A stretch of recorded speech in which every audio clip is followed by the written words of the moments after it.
Pare. Oh. Pakilagyan na nasin nung pailis.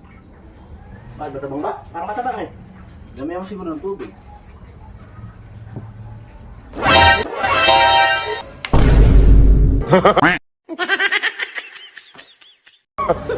Oh! Ay! Ano ba ginawa mo?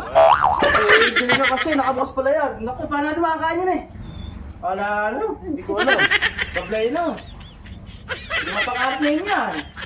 Huwag kayong mag-isa yan.